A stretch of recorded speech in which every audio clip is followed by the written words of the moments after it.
Le président Macron, lui, dit qu'on devrait avoir le droit de se moquer de la religion, qu'on devrait avoir le droit de faire des caricatures du prophète Mohammed. Alors, j'aimerais vous entendre, vous, ce que vous pensez là-dessus précisément. Est-ce qu'on peut se moquer de la religion? Est-ce qu'on peut se moquer du prophète des musulmans?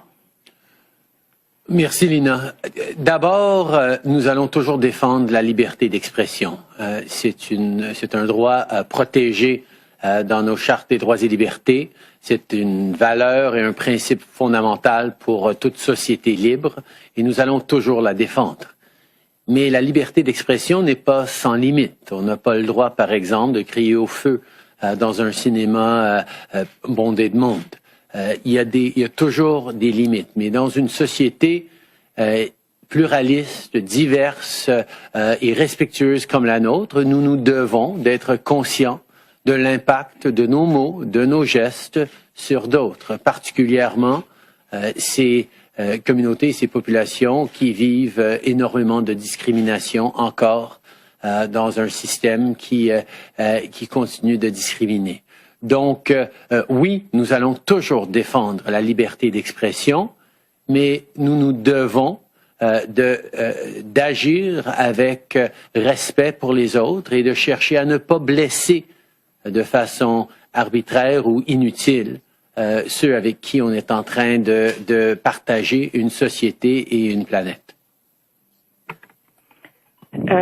Donc, je comprends que vous pensez qu'on ne devrait pas présenter des caricatures et se moquer de la religion. C'est ce que je comprends par votre comparaison avec crier au feu dans un cinéma bondé. Parce que la situation, on devrait avoir peur, quoi, des terroristes qui utilisent ce prétexte-là pour aller égorger des gens?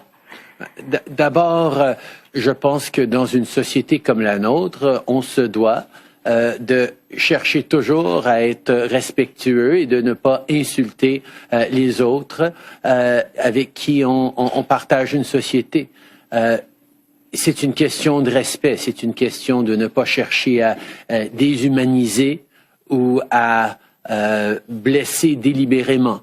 Je pense qu'il y a toujours un débat extrêmement important, extrêmement sensible à avoir sur des possibles exceptions, sur des enjeux où on ne veut pas blesser, mais souvent l'intention est moins importante et le fait peut quand même blesser. Et donc, dans une société qui se veut basée sur le respect de l'autre et l'écoute et l'apprentissage, ayons ces conversations complexes d'une façon responsable.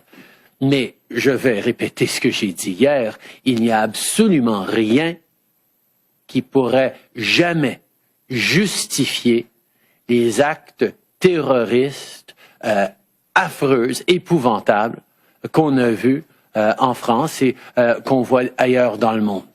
C'est injustifiable et le Canada condamne de tout cœur ces actes en se tenant toujours avec nos amis français qui vivent des moments extrêmement difficiles.